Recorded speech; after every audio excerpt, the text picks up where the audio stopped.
everyone, I'm so glad that you're here for the last week of our series, The Comeback Kid. So in it, we've been talking all about the biggest comeback ever, Jesus coming back to life. But before we get into our talk, let me ask you this. How do you show that you're a fan of something? Maybe you wear your favorite t-shirt with your team's logo, or use catchphrases from your favorite shows, follow fan accounts for updates, or wear merch from your favorite influencers. Sometimes we even give our group of fans a name. When we really like something or someone, we want to show it. So if that's the case, how do people know if you're a follower of Jesus? Is it about wearing a cross necklace, putting a scripture in your profile, never having said bad words? Do you need religious t-shirts or stickers on your water bottle? Now, all of these things are totally fine. I am not trying to bash you if those are the things that you enjoy. But what if there's something more? And today, that's exactly what we're diving into. So we've been talking about Jesus' epic comeback story. And now we're asking, what does it look like to live for the comeback kid himself?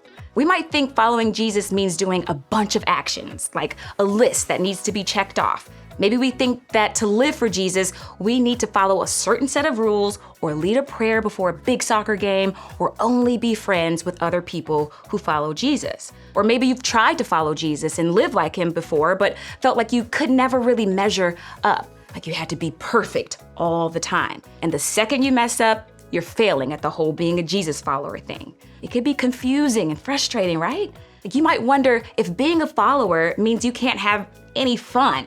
You might start to question if you're actually cut out for this Jesus stuff. These are all normal thoughts to have. But what if a lot of what we think about following Jesus isn't actually what Jesus had in mind? Living for Jesus is not always easy, but it can be simpler than we make it out to be. What if it's not just about a list of do's and don'ts? What if God has something so much more adventurous in mind? Well, all we have to do is look to Jesus himself to guide us. Jesus made it really clear before his death what he wanted us to do after it. Let's look at what Jesus said about following him. Then Jesus said to his disciples, "If any of you wants to be my follower, you must give up your own way, take up your cross, and follow me." All right, now at first glance, this might sound kind of intense. Give up your own way?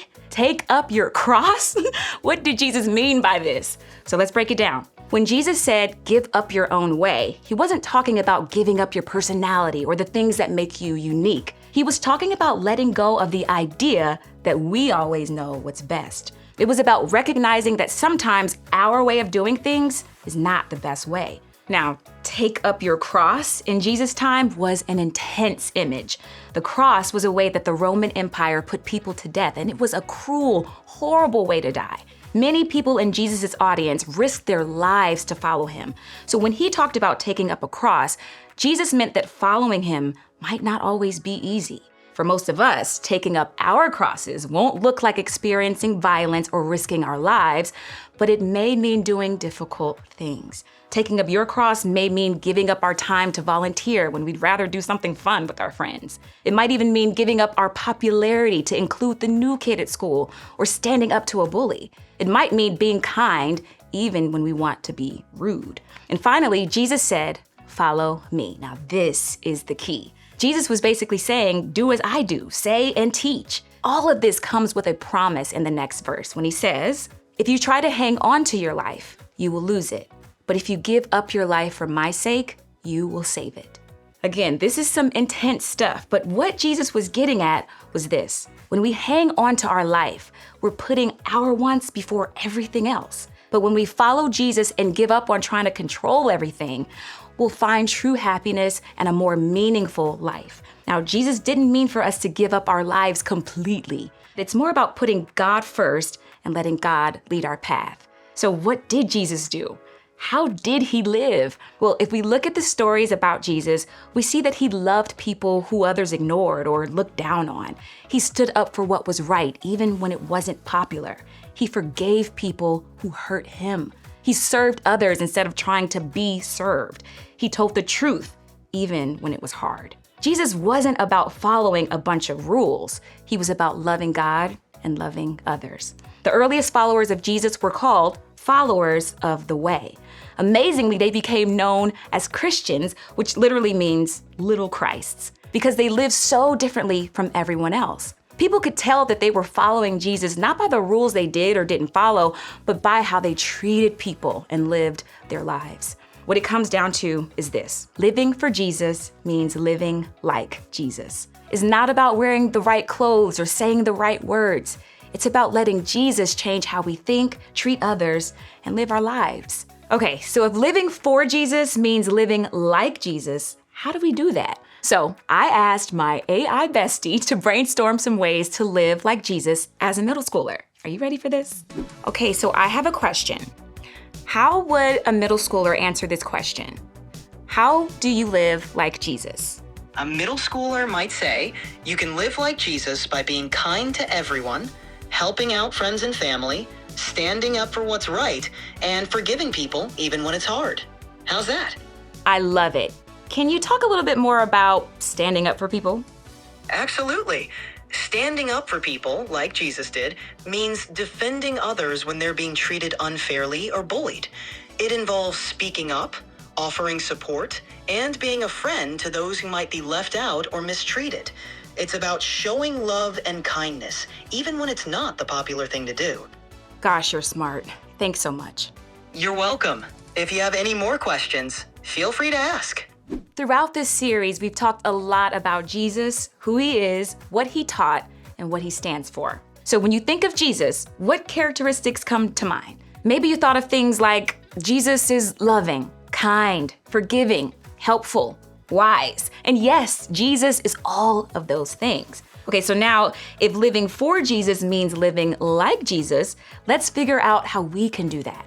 Think about these few characteristics that describe Jesus. How can you, as a middle schooler today, display those traits in how you act, what you say, and how you respond to people? This is a great starting point for us. See, if we want to start doing everything we've been talking about today, we have to remember that first, we can follow Jesus' example. Remember when we said that Jesus told his followers to pick up their crosses and follow him? Jesus did just that. Even before his death, he constantly chose to serve others. He showed kindness to people the rest of society ignored. He spoke up against injustice. He loved people by healing them and providing for their needs. Jesus is the perfect example of how to live. All we have to do is choose to follow his lead. And I think we could take it a step further. We can only live like Jesus when we know who Jesus is. So my challenge to you would be to second, learn more about Jesus. You can't follow someone if you don't know what they're like, right? So start by getting to know Jesus better. Read stories about him in the Bible. Ask questions about him in small group. Try to understand why he did the things he did. And even more than that, get to know him by spending time with him. Ask him questions and talk to him about your day. We follow Jesus by staying close to Jesus. Now, here's the thing. You're not gonna do this all perfectly. None of us do. But remember, living like Jesus is a journey. It's about progress, not perfection. And the cool thing is that every day is a new chance to try again. But to be clear, following Jesus isn't about adding new activities to our lives. Sometimes living for Jesus means we must let go of some things that are getting in our way of following him. And here's the amazing thing. What Jesus gives us is much better than anything we hold on to. But we can't experience it fully until we open our hands and let go. Living for Jesus means living like Jesus. And Jesus was all about putting God first, loving others, and not being controlled by the stuff of this world.